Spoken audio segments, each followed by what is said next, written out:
Hello, we are closing in on the end of Jonah, and today we want to look at Jonah 4:8.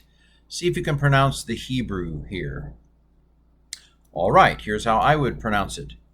Vayehi kizroach ha-shemesh vayaman Elohim ruach. Okay, so what do you recognize here? Vav patak should have been doubling. The shavaz caused the doubling to go away, but this is a preterite, and it's a third, that's a yod, so it's a third masculine singular. The ka here is the preposition like or as.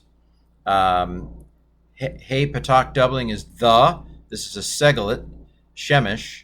It means sun. Beth, I don't know if you've heard of the ruin Beth Shemesh. It's the house of the sun, is one of the sites that you can visit if you visit Israel. But Shemesh is sun, and Segalits pronounce the first syllable, Shemesh, not Shemesh, but Shemesh. Vayaman, Vav Patak should have been doubling, so it is a preterite, and that yod is the third masculine singular again. Elohim, you should recognize the word for God, and Ruach is the word for spirit, or in this case, wind. They are the same concept. Spirit is breath, and wind is a kind of breath. Okay, wind came first in our human experience, so I'm sure that Ruach first meant wind, and then it was applied to human wind. God breathed into Adam, and Adam became a living soul.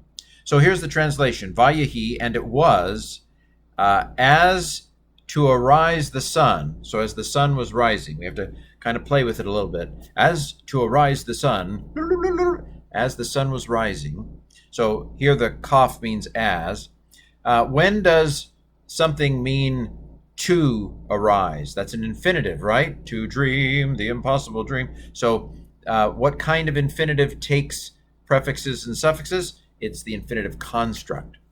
The infinitives tend to have a holum after the second letter, and the infinitive construct tends to have a shavah after the first letter. So this is an infinitive construct, not Christ. Christ is different. The infinitive absolute tends to have a kamatz under the first, just to review stuff. So, and it happened as the sun was rising, and prepared God a wind. Now, this is not good English. You don't say, and it was, as the sun was rising, and he prepared. So we're not going to bring it into English exactly like that.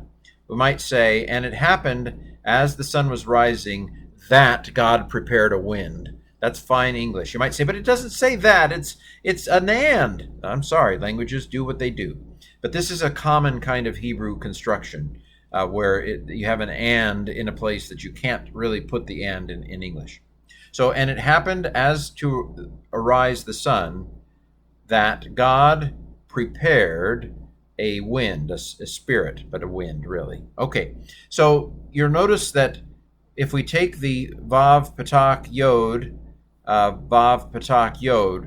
if we take that off, we're left here with a mem and a nun, and we're left here with a hey and a yod. Well, that's only two consonants. It's a weak verb. What's missing? Well, we've seen over and over again that the preterite chops something off. Do you remember? The hey goes away. So in both of these cases, these are third hey. So haya is the fundamental verb to be. If you're doing my Udemy course, I have a whole video on haya earlier on.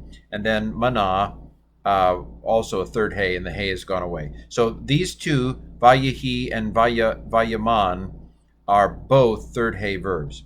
Now, I do want to say something else that's a little bit of review, but hopefully we have enough time in the end of this course and in the end of Jonah for you to maybe nail it today. And that is, we have a shavah under the yod, and we have a shavah under the yod. What stem tends to do a shavah under the performative? The answer is the D stem, or the doubling stem. So these are both, this one, let me say, This one is a Piel. I'm not sure that this one is actually, now that I think of it. But the Vayaman is definitely a Piel or a D stem. Again, I'm not sure that that's what's going on with Vayahi. But this one is definitely, Vayaman is definitely a Piel or D stem. And again, you would just look up for that. You look up in the Hebrew dictionary, what does mana mean in the D stem? So the situation, if you remember, is that Jonah is waiting for Nineveh to be destroyed, and God doesn't destroy it. God does let a plant grow up. It gives him some shade, and he's happy. And then a worm eats the plant, and the shade goes away, and Jonah's sulking. He's just poor old me. Woe is me. And so God did give him a wind here. At least there's a little wind here, Jonah. That's something. You got to appreciate the wind when it's hot outside. But Jonah's not being appreciative. He doesn't care. So let's keep reading. See if you can read this line. Kadim ha-rishit vatak ha-shemesh al rosh Yonah. Okay, do you recognize anything? Probably don't recognize anything there. Probably don't recognize anything there. We have a vav patak doubling, so that must be a converted imperfect or a preterite. That suggests that the tav here is a performative, probably third feminine singular. Actually, that goes with ruach. The word for spirit or wind is a feminine word. Doesn't look feminine, but it is in its heart of hearts.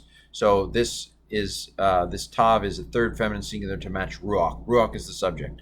The wind, or actually shemesh is the subject. Now that I mention it, shemesh is the subject, not wind.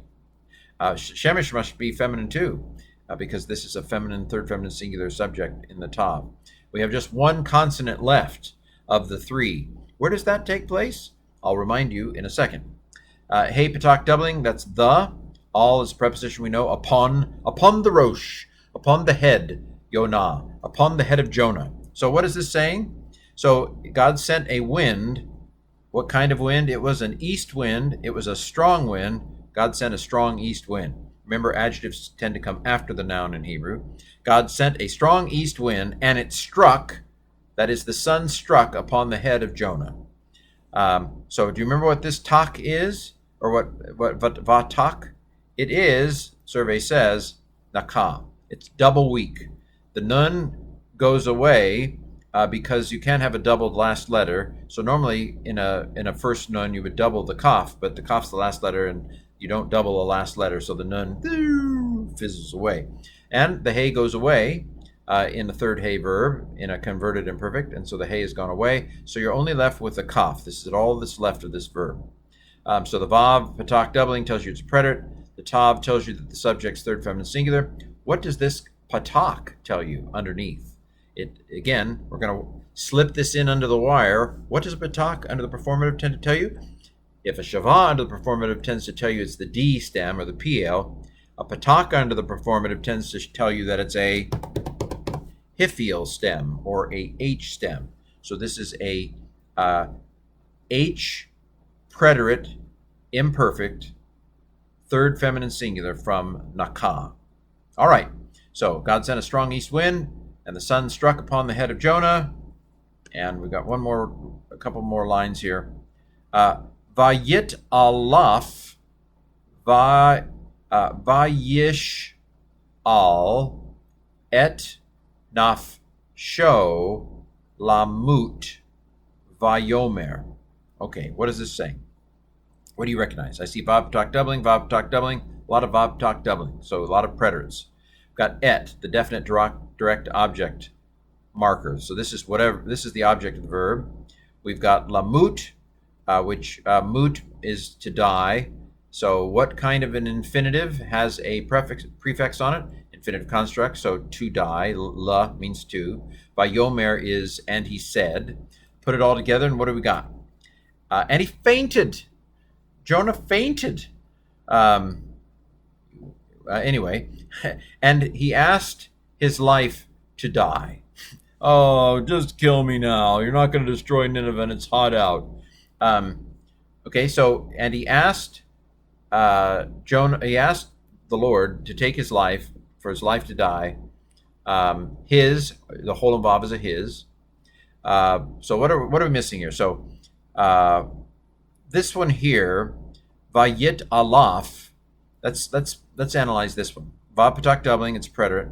So the yod is a third masculine singular. He fainted. He's fainted. What is the yit? The yit is a hit. This is, let me go down here, a hithpael. Oh, did I put the, yes. So the yit on the front tells me it's HTD stem or hithpael. Notice that the second consonant is doubled. That's the D part of HTD. So this is the hithpael stem. I haven't seen one of these for a little while in our trek through Jonah. Normally it's reflexive, but just look it up in the dictionary. What does this particular word, alaf, alaf is the word, what does it normally mean in the HTD stem? It's also imperfect. I didn't mention that down here in my analysis, but it is an imperfect. So this is a converted imperfect or preterite. It is an HTD imperfect, third masculine singular from alaf, and he fainted. And he asked. This one's I think a normal call or G stem converted imperfect, third masculine singular from sha'al, to ask. So, and he fainted and he asked his life. Et tells me this is the object. This is what he's asking. He's asking God to take his life. His life is where the whole and vav comes from. To die, that's a lamed with an infinitive construct. And he said, this is a normal call, preterite, third masculine singular from amar. And then here's the rest of the verse. Tov moti me kayai. It is good, this is the quote here, it is good that I died from my life. Take me. You're not going to destroy Nineveh, then shoot me. Jonah's a melancholic, isn't he? This is moti. It's also moot, same verb. It's middle week. You can see that with the T on the end, I'm thinking that it's a perfect first common singular. It is good that I died. Or maybe actually good, no, could be good my death. That would be another possibility. Good is my death from my life. Yeah, actually, that's probably what it is. Let me change it. There we go. Good is my death from my life. What made me change my mind is the tav there is part of the word. It's not the T of the perfect. So it's a noun. The verb and the noun mot, mawit, those letters, it's the same basic letters. So the hierarch yod is the my death. Good is my death from my life. In other words, it's better for me to die than to live. So this is the noun mot, and hierarch yod is my. And then may is from it had its compensatory lengthening. Normally it would be min, and the nun would assimilate, but gutturals don't do doubling, so the nun just falls away. And then the yod here is my life, and then kai is life. All right, have I dragged this out long enough? This has been Jonah 4 Zeben.